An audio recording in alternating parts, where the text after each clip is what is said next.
We are facing an existential crisis. Unlike anything the world has ever seen. We need to take action. Everyone has to stand up.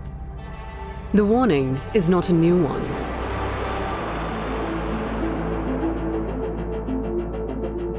Our world faces a triple planetary crisis of climate change, nature loss and pollution. For generations, humanity, often without realizing it, has been destroying the natural world.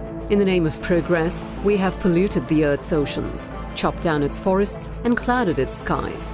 Today, nature and our own survival rest on a knife's edge. It's time to ratchet up the action that we need to have at the country level. The United Nations Environment Programme was established with one goal in mind: to unite the world in saving our planet. It is clear that the environmental crisis which is confronting the world will profoundly alter the future destiny of our planet. For 5 decades, UNEP has used science and its mandate to bring the world together to help nations find solutions to grave environmental threats.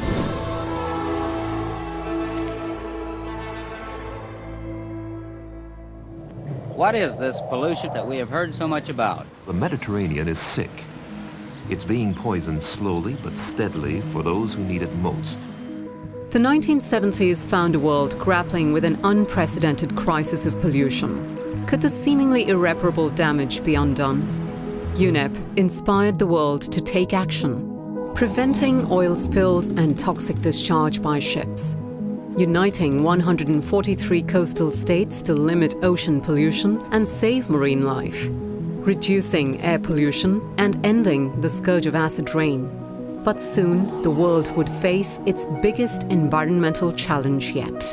The destruction of the ozone layer on a global scale is no longer just a theory. The hole over the Antarctica is no longer an isolated seasonal phenomenon. If the breach continued to grow, the planet would suffer lethal levels of ultraviolet radiation, harming human health, biodiversity, and climate.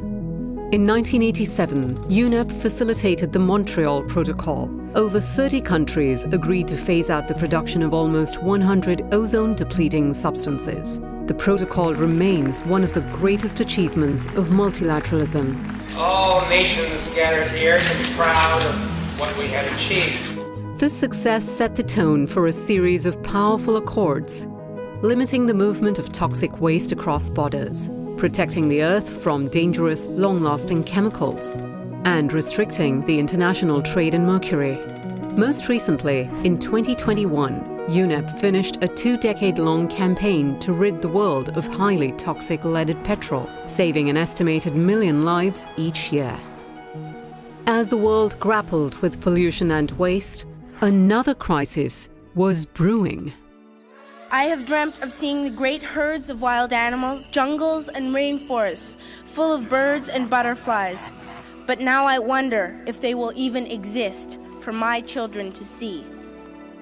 Poaching and habitat loss were pushing some of the world's most iconic animals to the brink of extinction. Driven by science, UNEP supported a series of international treaties, limiting and in some cases banning the trade of endangered species, safeguarding migratory animals, expanding protected areas, and increasing financing for biodiversity protection. The seminal Earth Summit in Brazil introduced the idea of sustainable development. This is an historical moment for the mobilization of all peoples of the world. Over the last 5 decades, UNEP has helped more than 100 countries enshrine the right to a healthy environment in their constitutions and produced scientific studies to guide member states in their decision-making.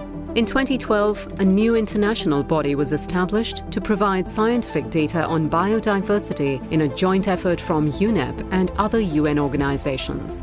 In 2019, it found that 1 million species face the threat of extinction, underscoring the urgency to act.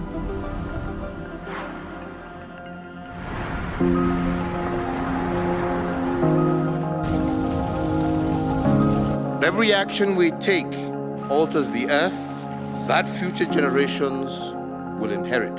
The world is starting to recognize the effects of planetary warming, but UNEP began sounding the alarm 3 decades ago. As early as 1988, UNEP and the World Meteorological Organization launched the Intergovernmental Panel on Climate Change. For over 30 years, IPCC science has helped member states counter climate change, earning the body a Nobel Prize for its work. UNEP-backed studies have informed some of the planet's most crucial climate accords. These include a 1992 agreement that set a template for curbing greenhouse gas emissions, followed by the Kyoto Protocol and the landmark 2015 Paris Agreement. I'm proud to announce that 175 parties have signed the Paris Agreement. UNEP has also mobilized 450 banks, insurers and investors to help create a more sustainable world. We don't want fossil fuels anymore. A lot has happened in the last 50 years, but it's the next 10 that will be pivotal for life on this planet. But in fact, what you and I and other ordinary people around the world can do will not by itself save the natural world. The great decisions, the great disasters that face us can only be dealt with by governments. And that's why this organization is so important.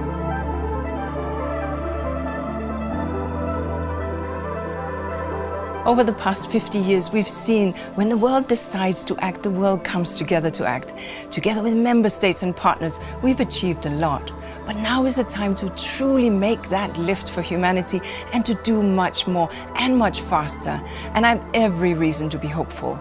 As an organization grounded in science, UNEP will do everything in its power to push for breakthroughs. Our planet and humanity depends on us. Together, we can build a greener and safer and fairer world for all.